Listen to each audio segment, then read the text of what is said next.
Congolaises et Congolais, mes chers compatriotes, en ces jours de commémoration, nous avons tous en mémoire la haute parole de Patrice Emery Lumumba, s'adressant au peuple congolais le 30 juin 1960, jour de la proclamation de notre indépendance.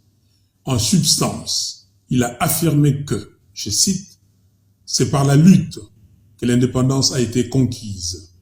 C'est fait une lutte noble et juste, une lutte indispensable pour mettre fin à l'humiliant esclavage qui nous a été imposé par la force. » Ironie de l'histoire, 62 ans après, le roi Philippe, roi des Belges, les rejoint en soutenant, je cite, « le régime colonial comme tel était basé sur l'exploitation et la domination.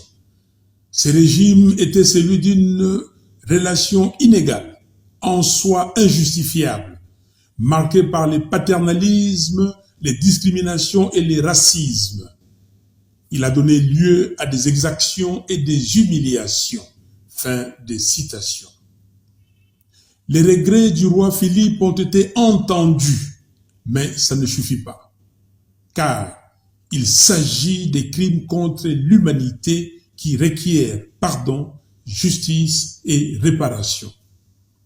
Du côté congolais, il est nécessaire, comme les Belges l'ont fait chez eux, de mettre en place au Congo une commission sur le passé colonial belge afin d'engager des pourparlers avec la Belgique et répartir sur des bases solides.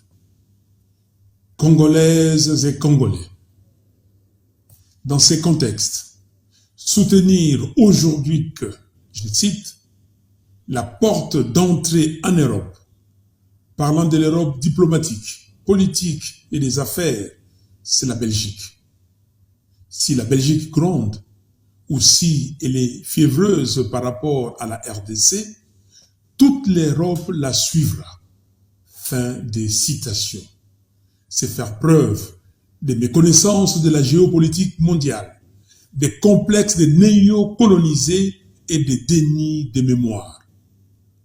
Une telle soumission volontaire est une insulte au combat héroïque mené par nos pères de l'indépendance qui, cela doit être dit, ne se sont pas battus pour rien. Quand on ne sait pas, on cherche à s'informer.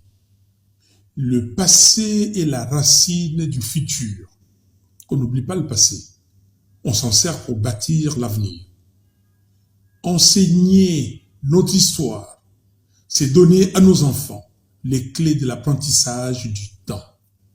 Tous les Congolais doivent connaître l'histoire de l'esclavage, celle de la colonisation, les cheminements de Simon Kimbangu, tout de la lutte héroïque et douloureuse pour l'indépendance, le soubresaut de la première et de la deuxième République, les drames liés à la guerre d'agression de la RDC par le Rwanda, l'Ouganda et les Burundi.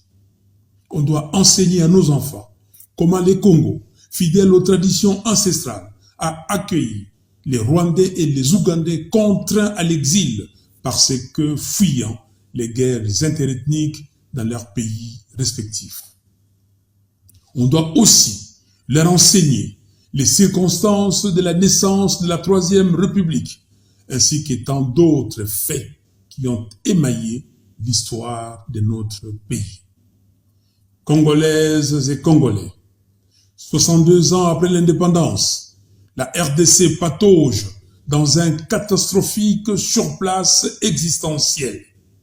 Elle est devenue la risée du monde et sa voix ne pèse plus sur le chiquier régional et international. Depuis un quart de siècle, maintenant, ces institutions sont illégitimes, infiltrées et affaiblies. Notre pays est maintenu dans une situation permanente d'occupation, d'instabilité et d'insécurité, afin de pérenniser les pillages de nos ressources naturelles, en s'appuyant sur certains pays voisins bien identifiés. En effet, ce n'est plus un secret que toutes les guerres imposées aux Congolais depuis 1996 sont des guerres fomentées par le Rwanda et l'Ouganda.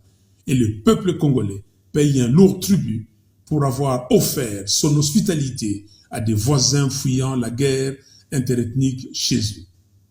Cet état de choses est malheureusement facilité par la complicité de certains compatriotes. C'est ainsi que, par les biais d'élections truquées qui étouffent la libre expression de la volonté du peuple, le prédateur de nos richesses, des connivences avec leurs complices congolais, empêche l'émergence d'un leadership légitime et patriotique.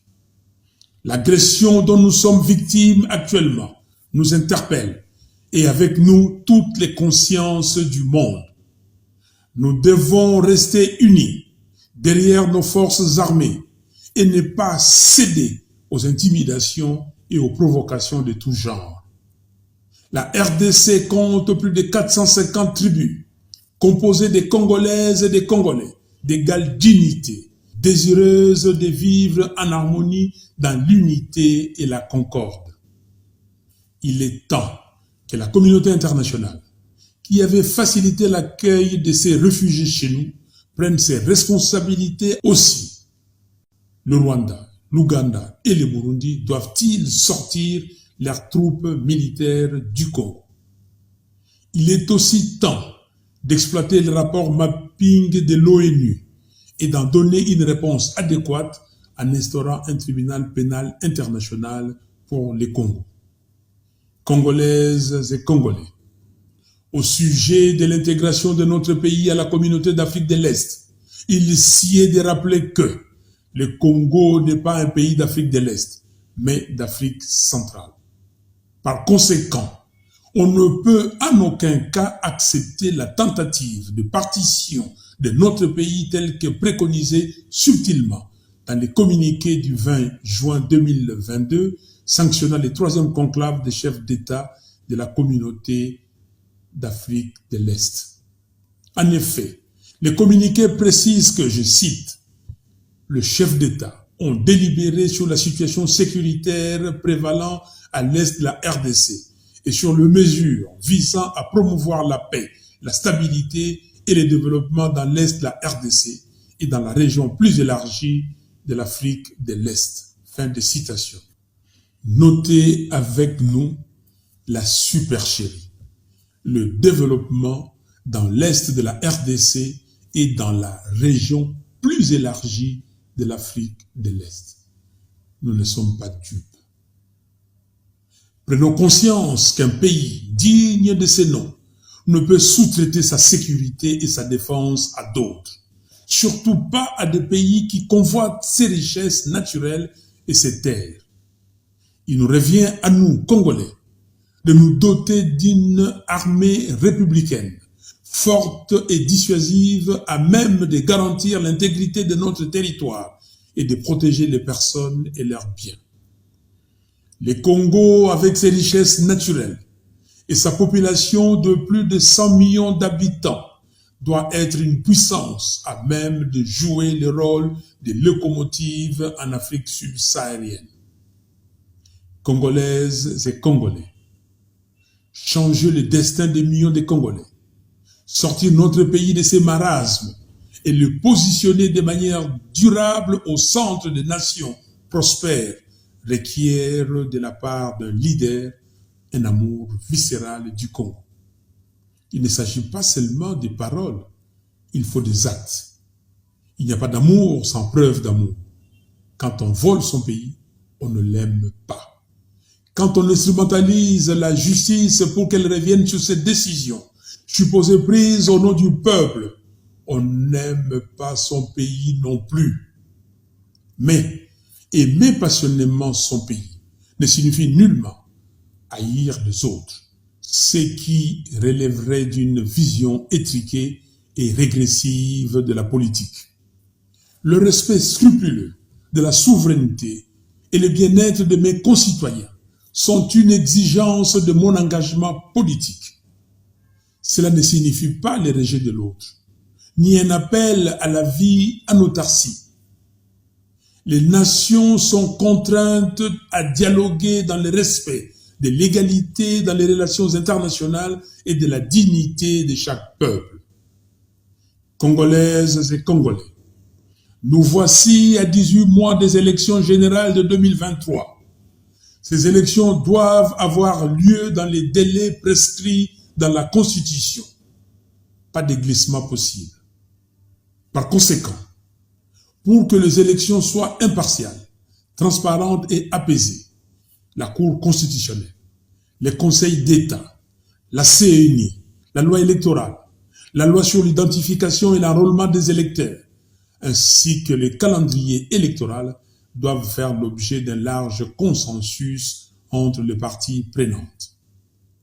J'exhorte les élites congolaises à se remémorer les combats de nos pères de l'indépendance pour leur emboîter le pas. Rejoignez les jeunes des mouvements citoyens et les jeunes artistes engagés dans les combats pour la démocratisation et la libération de notre pays.